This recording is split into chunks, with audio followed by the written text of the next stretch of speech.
इसके पहले वाले वीडियो में हम लोगों ने विश्व भर में कितनी प्रकार की अर्थव्यवस्थाएं पाई जाती है इसके बारे में हम लोग पढ़ लिए हैं। पूंजीवादी अर्थव्यवस्था क्या होता है, समाजवादी अर्थव्यवस्था क्या होता है, साथ ही साथ मिश्रित अर्थव्यवस्था क्या होता है, इसके बारे में हम लोग पढ़ लिए। आज हम लोग को आय यानी इनकम के बारे में पढ़ना है।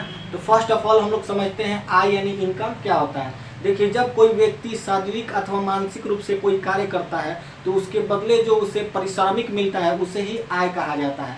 आय कई प्रकार के होते हैं। मौद्रिक आय होता है जिसे इंग्लिश में मॉनेटरी इनकम कहते हैं। प्रयोज्य आय होता है जिसे इंग्लिश में डिस्पोजेबल इनकम कहते हैं। उसके बाद से वास्तविक आय होता है जिसे रियल इनकम कहा जाता है। राष्ट्रीय आय होता है जिसे नेशनल इनकम कहा जाता है। और प्रति व्यक्ति आय होता है जिसे पर कैपिटा इनकम कहते हैं। तो सबसे पहले हम लोग समझते हैं मौद्रिक आय क्या होता है, जिसको मॉनेटरी इनकम कहते हैं। देखिए, जब कोई व्यक्ति श्रम करता है, श्रम का मतलब होता है जब कोई व्यक्ति काम करता है तो उसके बदले जो उसे धन मिलता है उसे ही हम लोग मौद्रिक आय कहते हैं। यानी श्रम के बदले मिले धन को मौद्रिक आय कहा जाता है। श्रम का मतलब होता है काम।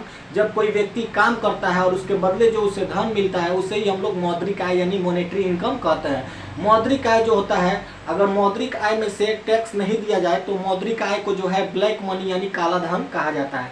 काला धन का मतलब होता है वैसा धन जिस पर टैक्स नहीं दिया जाता है उसे काला धन कहा जाता है। और मौद्रिक आय में से अगर टैक्स घटा दिया जाए तो टैक्स घटाने के बाद जो आय प्राप्त होता है उसे प्रयोज्य आय कहा जाता है। यानी कुल मिलाकर हम लोग को समझना है मौद्रिक आय क्या है, जिसे हम लोग मॉनेटरी इनकम कहते हैं। मॉनेटरी इनकम का मतलब होता है यदि कोई व्यक्ति श्रम करता है यानी काम करता है और उसके बदले जो उसे धन मिलता है उसे ही मौद्रिक आय कहा जाता है। और मौद्रिक आय में से यानी कहने का मतलब कोई व्यक्ति काम किया, श्रम किया, तो श्रम के बदले जो धन मिला उसे कहेंगे मौद्रिक आय।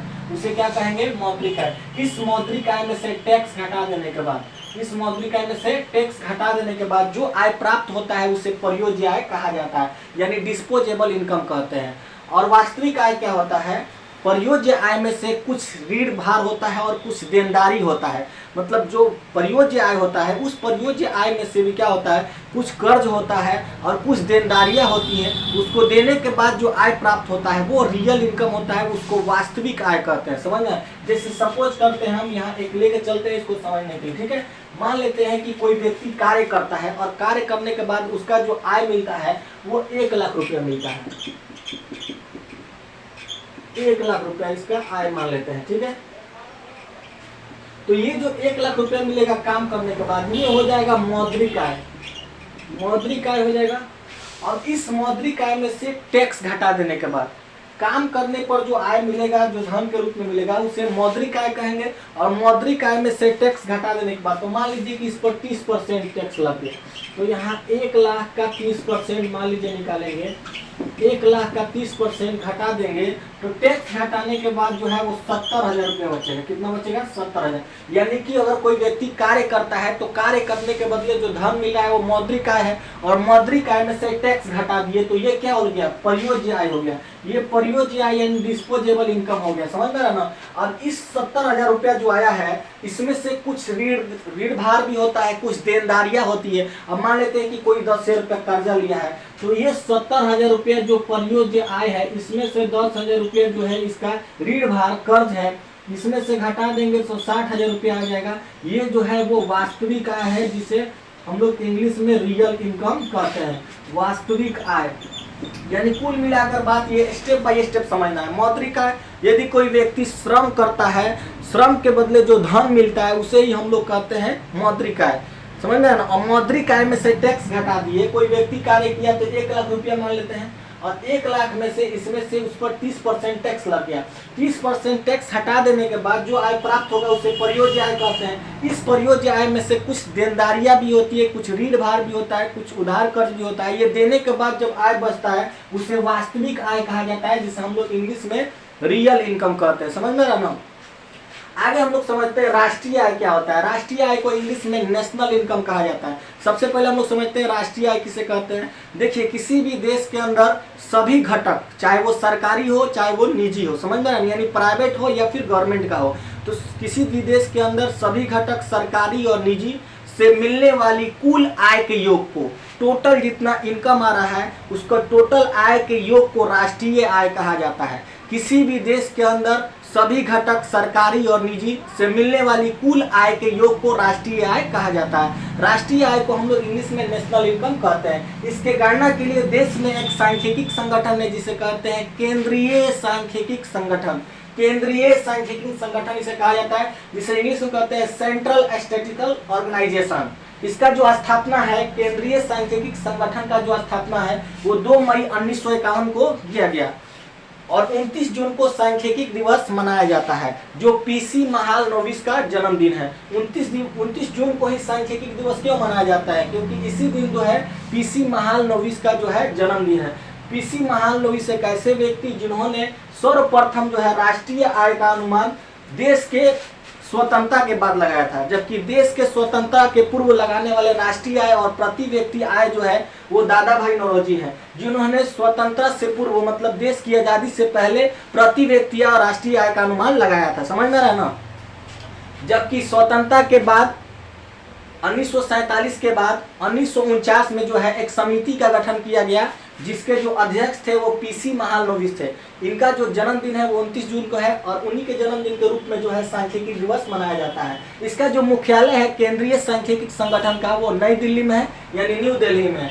आगे जो हम लोग को आय पढ़ना है वो पढ़ना है पीसीआई, पर कैपिटा इनकम, यानी प्रति व्यक्ति आय के बारे में पढ़ना है। प्रति व्यक्ति आय क्या होता है? यदि देश की कुल जनसंख्या, ध्यान समझिए, देश की जो राष्ट्रीय आय है, देश की जो कुल राष्ट्रीय आय है उसमें देश की कुल जनसंख्या से भाग देने के बाद जो भागफल प्राप्त होता है उसे प्रति व्यक्ति आय कहा जाता है, यानी पर कैपिटा इनकम, यानी प्रति व्यक्ति आय, प्रत्येक व्यक्ति का आय कितना है।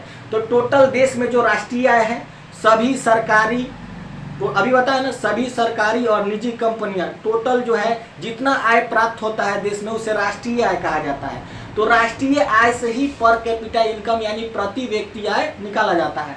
प्रति व्यक्ति आय निकालने के लिए देश का जो कुल राष्ट्रीय आय है उसमें देश की जनसंख्या से, कुल जनसंख्या से भाग देने के बाद जो भागफल प्राप्त होता है उसे प्रति व्यक्ति आय कहा जाता है। मैं सपोज करते हैं, मान लीजिए कि यहाँ पर जो है 2 लाख रुपया मान के चलते हैं कि देश की राष्ट्रीय आय मान के चलते हैं, समझने के लिए, फॉर्मूला को समझने के लिए पीसीआई का फॉर्मूला होता है राष्ट्रीय आय बटा देश की कुल जनसंख्या। तो यह मान के चलते हैं कि राष्ट्रीय आय जो है वो देश की जो राष्ट्रीय आय है वो 2 लाख रुपया है और देश की कुल जनसंख्या हम 100 लेके चलते हैं समझने के लिए, ठीक है।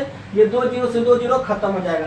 तो ये जो 2000 रुपया होगा वो भारत का प्रति व्यक्ति आय हो जाएगा पीसीआई। ऐसे ही प्रति व्यक्ति आय निकालने का तरीका जो होता है, ये राष्ट्रीय आय जब मालूम रहता है तो देश के जनसंख्या से भाग दिया जाता है, तो जो आय प्राप्त होता है वो प्रति व्यक्ति आय होता है।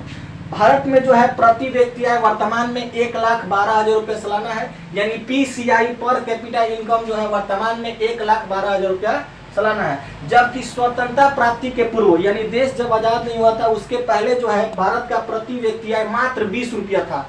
1868 में भारत का प्रति व्यक्ति आय दादा भाई नौरोजी ने निकाला था। उन्होंने अपने पुस्तक में लिखा है poverty and British rule in India, poverty and British rule in India में उन्होंने भारत का प्रति व्यक्ति आय 20 रुपया बताया था 1868 में, स्वतंत्रता प्राप्ति के पूर्व, देश के आजादी से पहले। जबकि वर्तमान में भारत का प्रति व्यक्ति आय 1,12,000 रुपया सालाना है।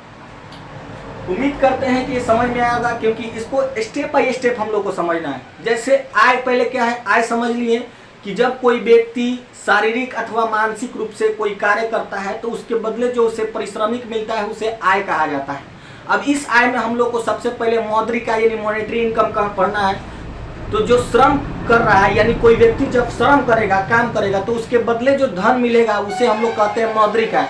और उस मौद्रिक आय में से टैक्स घटा देने के बाद जो आय प्राप्त होता है उसे प्रयोज्य आय कहा जाता है। प्रयोज्य आय में जो है कुछ देनदारियां और ऋण भार होते हैं, कुछ कर्ज वगैरह रहते हैं, उसको देने के बाद जो आय प्राप्त होता है उसे वास्तविक आय यानी रियल इनकम कहा जाता है। वैसे ही राष्ट्रीय आय, नेशनल इनकम, किसी भी देश के अंदर सभी घटक सरकारी और निजी से मिलने वाली कुल आय के योग को राष्ट्रीय आय यानी नेशनल इनकम कहा जाता है। उसके बाद वैसे ही प्रति व्यक्ति आय, किसी भी देश का प्रति व्यक्ति आय निकालने के लिए देश के राष्ट्रीय आय में देश के जनसंख्या से भाग दे देंगे, प्रति व्यक्ति आय निकल जाएगा। बात समझ में आ रहा है ना। यानी भारत का प्रति व्यक्ति आय वर्तमान में 1,12,000 रुपये सालाना है। भारत का प्रति व्यक्ति आय किसी भी देश का या भारत का प्रति व्यक्ति आय निकालने के लिए देश की कुल राष्ट्रीय आय में देश की कुल जनसंख्या से भाग देने पर जो भागफल प्राप्त होता है उससे पीसीआई पर कैपिटा इनकम या भारत का प्रति व्यक्ति आय भी कह सकते हैं उसको, या प्रति व्यक्ति आय भी कह सकते हैं। वीडियो अगर हमारा अच्छा लगा तो चैनल को सब्सक्राइब कीजिएगा, इससे ज्यादा से ज्यादा अपने दोस्तों के साथ शेयर कीजिएगा। मिलते हैं फिर नेक्स्ट वीडियो में, तब तक के लिए धन्यवाद।